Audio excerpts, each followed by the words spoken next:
We're not inherently bad. People are not. Like, what kind of person could watch that and still say racism doesn't exist? Across sport as a whole, there's been some amazing stories being told. These interviews that are detailed, and the people within the interviews are being vulnerable, they're being raw and they're being real. So, hi Deborah and Shaunagh again. Obviously, we last spoke a good few weeks ago, and when we talked, it was about race, rugby, and your experiences. I guess the first question I want to ask you is, what has been the reaction since we had that conversation a while ago? Since we've last spoken, I think the reaction to our video has been sort of a bit of a mixed sort of bag of reactions, with some positive, some negative, some with questions, and that's been really good. And I think off the back of it as a whole, I think it challenged people, and it initiated conversations that I think needed to happen. It's been a really amazing time of education for everybody, and myself included.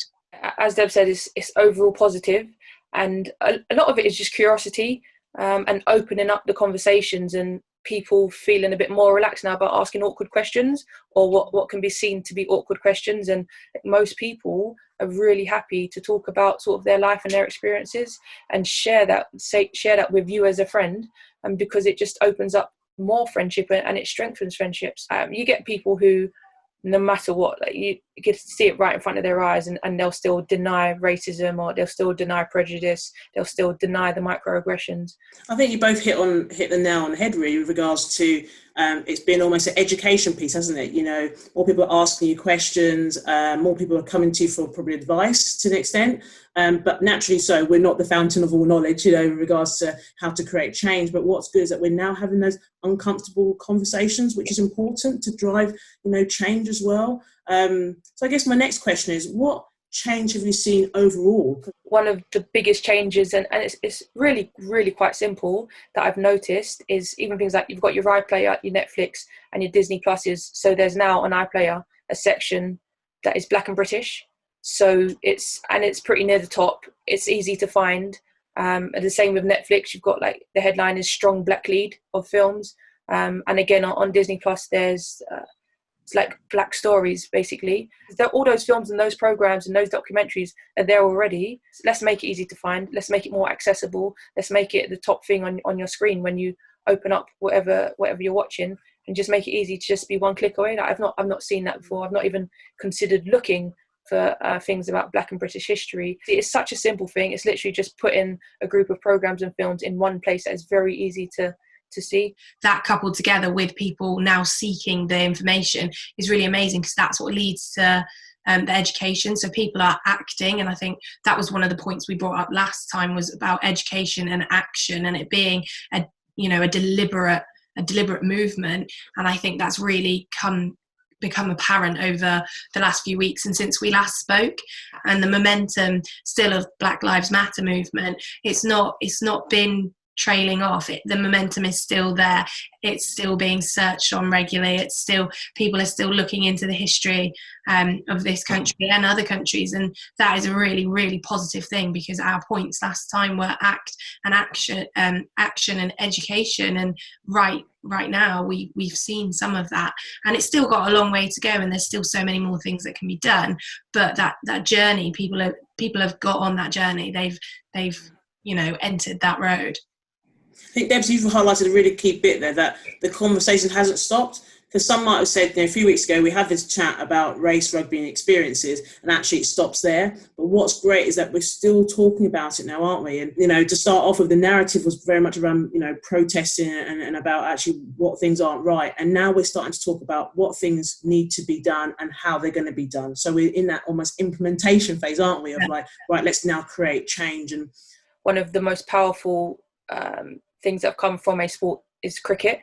And in terms of Ebony Rainford-Brent and Michael Holden and that piece that they had on Sky Sports, and again hearing their contrasting experiences growing up, and like Ebony breaking down into tears on camera, like what kind of person could watch that and still say racism doesn't exist? Across sport as a whole, there's been some amazing stories being told, and I think that's really important. These interviews that are detailed, and the people within the interviews are being vulnerable, they're being raw, and they're being real, because this is a heart issue.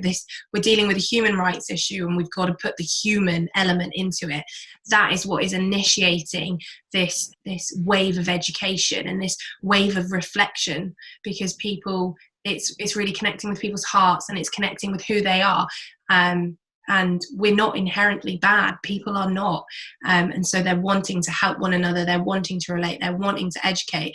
I wouldn't say there's been anything specific within rugby union. As you've mentioned, rugby hasn't really started yet. We're trying to go through the phases of return. So whether that is something that's holding it back, or maybe there does need to be more of a, I suppose, a braveness and a readiness to be vulnerable and to create the platform for the conversations. We've had one in our last conversation, which was really powerful, really important, and these need to continue. It doesn't just stop at this one, whether it can be individual clubs or it can be, larger governing bodies making these conversations happen, or whether it can be cross club. It's really, really important, because it's putting the human into this human rights issue, and because of that, it's relatable and people can understand it, and it's not just this big intimidating word, or this sort of racism that some people they don't want to talk about it at all because they don't know what to say. I guess when we talk about, again, rugby union as a whole, I guess there has been some sort of good progress, especially with look at the leadership. We've got a new president that's coming into the fold, Jeff Blackett, and he's been very positive about diversity and inclusion. And also there's a new diversity and inclusion implementation working group that's being set up to address, diversity, women, girls, BAME people, disability, sexuality, all of that. What I think is really key is that we keep pushing out opportunities like that. And I think what I've seen recently, there's opportunities like that being put out, but what I've seen people be quite negative about it. And actually I'm like, at least we're starting, because actually there was nothing there before. So yeah. I think that's the key bit. We have to recognise some of the good stuff that's happening, but also address the things that we need to improve on. Because I think we've got to find that balance, otherwise we'll never go forward, really. What more do we need to do? I'm talking about rugby union, I'm probably talking about society, I'm talking about sport, but you answer how you wish. Within rugby, a huge one would probably be the banter.